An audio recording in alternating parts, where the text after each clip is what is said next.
There is a subtle coldness that sometimes lingers in the eyes of those who smile at you, a tightening of the voice when you speak of your victories, a silence, louder than applause, when your light begins to shine a little too brightly.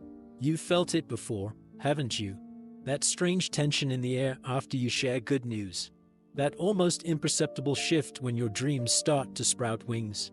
People who once held your hand in darkness now recoil when you reach toward the sun.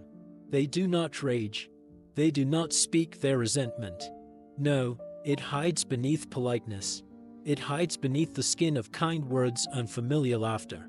We are taught to fear failure, but rarely are we warned about the shadows that success can cast.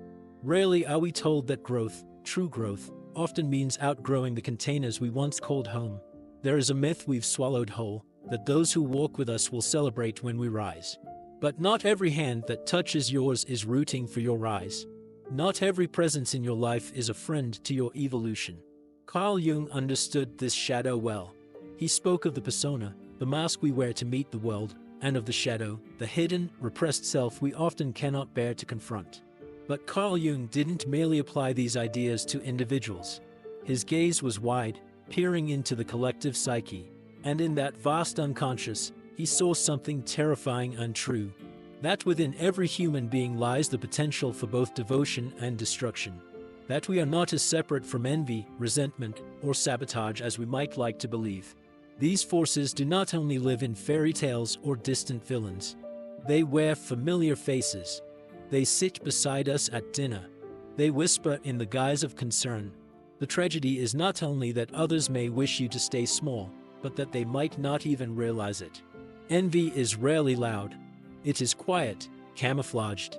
It speaks in subtle dismissals, in the downplaying of your effort, in the quick pivot away from your excitement. And beneath it lies fear. Fear that your success will mirror their stagnation, that your flight will reveal their chains. Success, then, becomes more than an external achievement. It is a psychological rupture, a mirror held up not only to yourself, but to those around you. It forces everyone to confront what they have or have not become. And so you must ask yourself, not with paranoia, but with clarity, who truly claps when you rise? Who celebrates your becoming, not as a performance, but as a genuine echo of joy? Because not everyone near you wants to see your success. Not because they are evil, but because your growth threatens the architecture of their comfort. Because your evolution rewrites the story they have written about you. And because, deep down, your wings remind them of the sky they stopped reaching for. There is a hidden grief that comes with transformation. The grief of leaving people behind, of outgrowing relationships that once felt like home. There is guilt, too, woven into the fabric of ambition, especially when you are taught to measure love by how much you shrink to make others comfortable. But there is also liberation. To see this dynamic clearly is not an act of judgment, it is an act of awakening. To name the shadow is to rob it of its power. To see that not all closeness is care, not all support is sincerity, is to reclaim your path. Carl Jung did not believe in eradicating the shadow. He believed in integrating it. And that integration begins with the courage to face it, in yourself and in others. So pause here, on the edge of becoming. Reflect. Not with bitterness, not with rage, but with discernment. Who truly sees you? Who mirrors your light without envy? Who holds your victories as sacred, not as threats? You are not wrong for wanting more. You are not selfish for growing beyond what others expect of you. But you must be prepared. The path to becoming will test your loyalties, your boundaries, your heart. And sometimes, the greatest betrayal is not what someone does in the open, but the absence of their joy when you win. If this is resonating, if something deep inside you is lighting up, then go ahead and hit that subscribe button. Be part of this channel, and let's keep digging. Your support means everything. Now we step deeper into the subterranean spaces where shadow and self collide, into the psychology of resentment, the mythos of envy, and the soul fractures of success. Let us explore. Success is not a neutral event. It is a psychic disturbance, a disruption in the carefully arranged dynamics of relationships, a silent earthquake that shakes the unspoken contracts we carry in our social spheres. According to Jung, the psyche is not a simple thing. It is a mosaic of competing forces, the conscious ego, the unconscious shadow, the anima or animus, the collective unconscious, all coexisting in a perpetual dance. When you grow, when you rise, succeed, or self-actualize, this dance is thrown into chaos, not only within yourself, but in those around you. Because here's the truth, in most relationships, you are unconsciously assigned a role. You are the reliable one, the underdog, the struggling artist, the dreamer who never quite makes it. These roles are often cemented in childhood, solidified through years of repetition, reinforced by familiarity. And when you start to break free of those narratives, when you step beyond the confines of who you were, it can feel, to others, like a betrayal. Carl Jung would have seen this not as mere social drama, but as the surfacing of archetypal forces. When your light grows, it casts a shadow. Not just yours, but theirs too. Your success becomes the alchemical trigger that brings their hidden fears and insecurities to the surface. If they have not tended to their own shadow, if they have not integrated the parts of themselves that feel small, unseen, unloved, your evolution will not be celebrated. It will be experienced as violence. But this violence is subtle. It wears the face of politeness. It shrugs with indifference. It masks itself as concern. They'll say, "Don't forget where you came from." Or, "You've changed." Or, "Don't get too full of yourself." And in those words, 1,000 unspoken fears are buried. You're growing without me. You're reminding me of my own stagnation. You are becoming someone I no longer understand. And the irony, you are not even trying to provoke this. Your blooming is not a rebellion.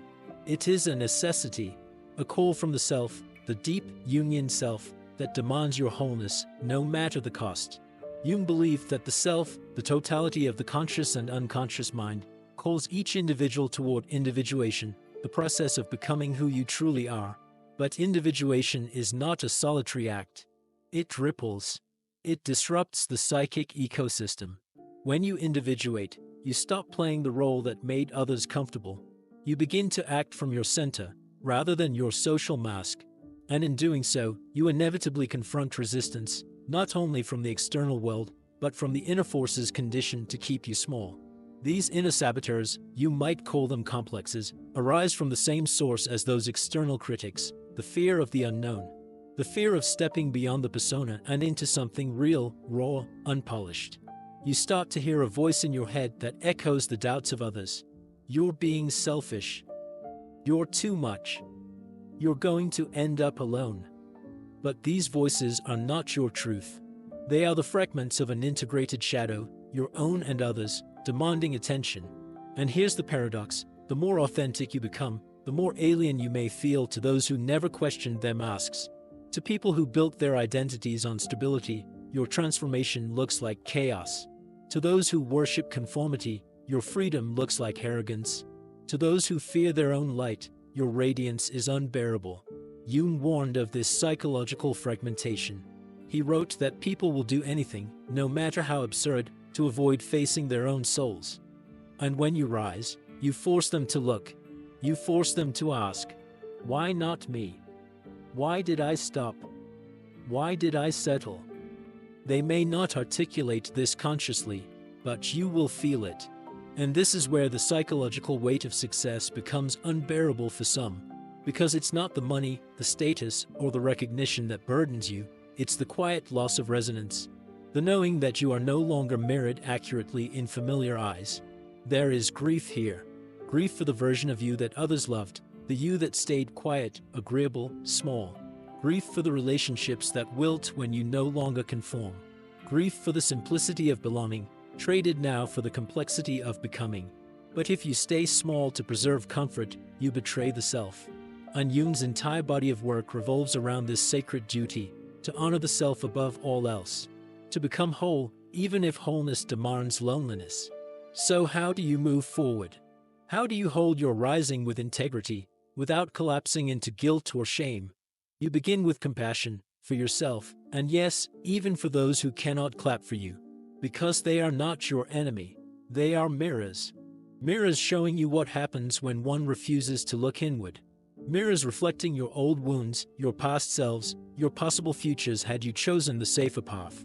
And in this mirror, you find fuel. Not for ego, but for courage.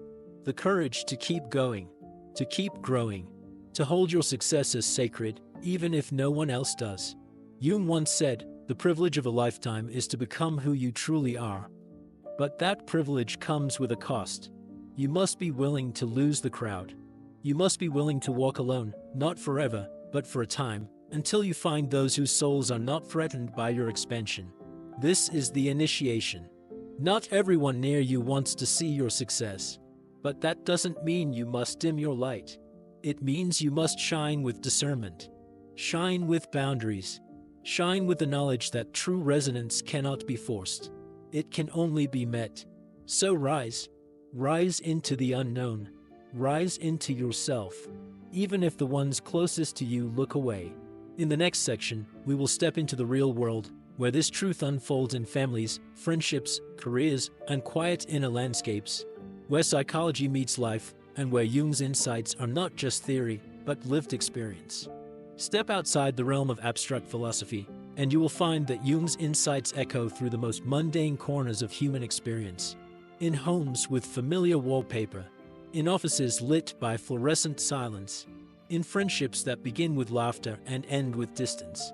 The shadow does not only live in the unconscious, it leaks into life. So let us take the torch of awareness and walk with it through the corridors of reality. Start with the family. You might imagine family as the one place where unconditional support lives, but this is where many first encounter the strange hostility toward growth. A sibling resents the praise you receive. A parent diminishes your aspirations with backhanded compliments. Don't get your hopes up, they say. Be realistic. But realism, in this context, is not wisdom. It is fear. Fear that your success will reflect their compromises. That your rising means they must reckon with why they stopped climbing. This is often unconscious. Your parent may love you deeply and still struggle to celebrate your liberation, especially if they never tasted their own. A brother may cheer you on and still feel threatened, because your shine unsettles the balance of a lifelong dynamic. It's not betrayal. It's displacement. Jung would call it a constellation of complexes. These are emotional wounds and narratives that, when triggered, hijack a person's rational mind. Your success can be that trigger, not because you've done something wrong, but because you've become a symbol of what is possible. And possibility, to the unhealed psyche, is dangerous. Now take that understanding into your friendships. In the early years, friendships are built on mutual limitation. "We're in this together" becomes the unspoken mantra. You bond over shared confusion, mutual struggle, nights spent dreaming and doubting. But when one of you begins to evolve, when the dream stops being hypothetical, something shifts. The friend who once believed in you now avoids your calls. The one who used to brainstorm with you now rolls their eyes at your ambition. They may not say it outright, but their energy tells the truth. You've stepped out of the mirror. You've become unfamiliar. This is the erosion of resonance. When your inner world expands, you no longer fit into the emotional architecture of a friendship built on sameness. And for many, that rupture feels like betrayal. But it's not betrayal to grow. It's betrayal to stay small for someone else's comfort. Jung would urge you to view this not as personal failure, but as psychological inevitability. The psyche resists change. So do relationships. And yet, for individuation to occur, for you to become who you truly are, this resistance must be faced. Now shift the lens to the workplace. Corporate culture thrives on masks, the very persona Jung spoke of. You are rewarded not necessarily for authenticity, but for conformity. For knowing your place, staying in line, not outshining the people above you. So what happens when you break the mold? When you propose something bold? When your talent threatens the established hierarchy? You become a target. Not always overtly. Sometimes it's subtle. Your ideas are overlooked, your name omitted from credit, your achievements quietly minimized. You feel it, a chill in the air that wasn't there before. A manager who used to mentor you now keeps their distance. A colleague who once praised you now avoids eye contact. This is shadow in motion. The unconscious fear of being replaced. The silent panic of irrelevance. Your excellence becomes someone else's existential threat. And in a system that prioritizes ego over evolution, those threats are often neutralized, not through conversation, but through exclusion. And yet, the deeper tragedy is internal, because you begin to doubt yourself. You internalize the coldness as proof that you're arrogant, that you're selfish, that you should dial it down, be less, shine smaller. This is the psychological toll of rising in environments not built for truth.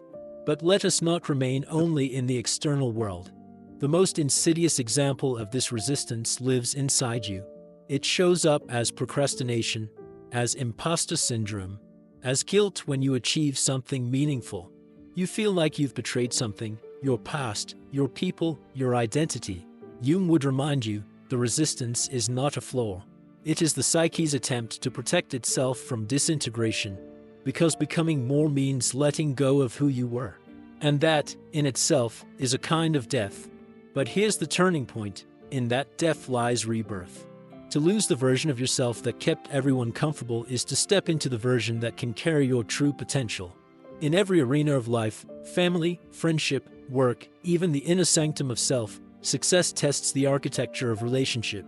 It reveals who can meet you at your new altitude, who can evolve with you, not just for you, who can celebrate your growth as a reflection of their own capacity, not as a threat. And this doesn't mean cutting people off without compassion. It means practicing discernment.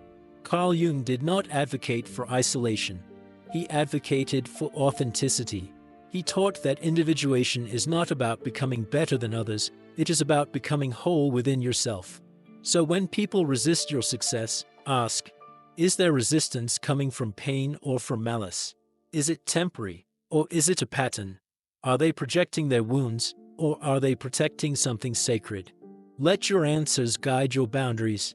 And remember, real support feels like spaciousness, like someone making room for your expansion, even if it means they must adjust, even if it means they must face their own shadows in the process. Support does not mean agreement. It means alignment.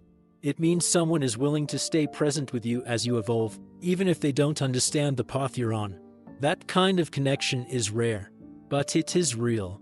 And when you find it, cherish it, nurture it, become it, so that when others rise around you, your instinct is not envy, but reverence. Because this is how the cycle breaks. This is how we move beyond survival into sovereignty, one person at a time, choosing not to fear the light. In the final section, we return to the beginning, but with deeper eyes.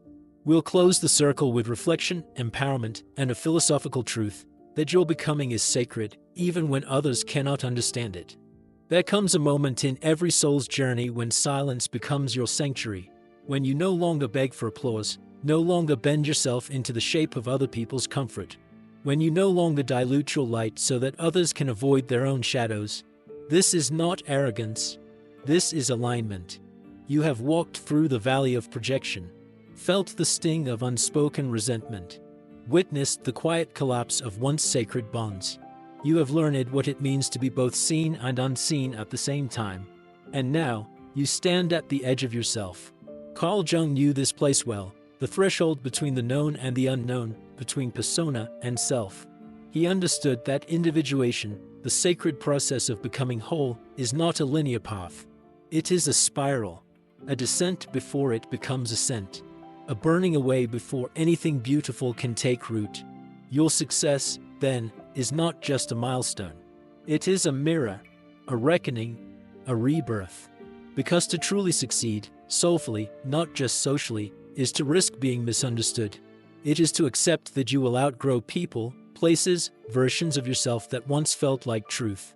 It is to embrace solitude not as punishment, but as preparation, the womb from which the next version of you will rise. In the myth of the phoenix, death is not an end, it is transformation. The fire does not destroy the bird, it reveals its immortal self. Likewise, when others cannot celebrate you, when they meet your expansion with silence or scorn, it does not mean you are wrong for rising. It means you have stepped into the fire of authenticity, and some cannot walk with you there. Their wings have not yet learned to bear that heat. But you must fly anyway, because your becoming is not a threat. It is a beacon, a signal to those still hidden in the dark that it is safe to emerge, that the path of truth is possible, even when it's lonely. even when it's misunderstood. Jung wrote, "Your vision will become clear only when you can look into your own heart. Who looks outside, dreams. Who looks inside, awakes." And so, you awaken. You stop looking for validation in the eyes that cannot yet see. You stop measuring your worth by the volume of applause.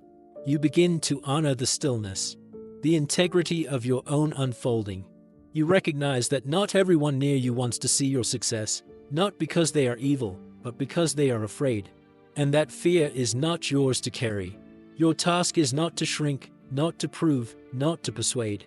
Your task is to become, to keep walking, keep creating, keep shining, even when the room goes quiet. Especially when the room goes quiet. Because that silence is sacred. It means you are no longer performing, no longer pleasing, no longer trying to fit a shape that was never yours to hold. You are not here to be manageable. You are here to be mythic, to live as a soul unbound, to walk the road less followed, where the self is sovereign and the light does not apologize for its brightness. So gather yourself now, not with urgency, but with reverence. And if this cracked your eyes open, don't stop now. Go subscribe now and watch the next video. Let the envy of others be your teacher. Let their discomfort remind you of your power. Let their silence carve space for your own voice to rise. This is the price of authenticity, and it is worth everything. Because in the end, it is not the approval of others that will crown your journey, it is your own alignment with the deeper truth. That your becoming is holy, and it cannot be stopped. Thank you for watching. If this message spoke to something within you, you're not alone. Feel what you feel. Honor your path. And remember, you don't owe anyone your smallness. You were not born to be contained. You were born to become.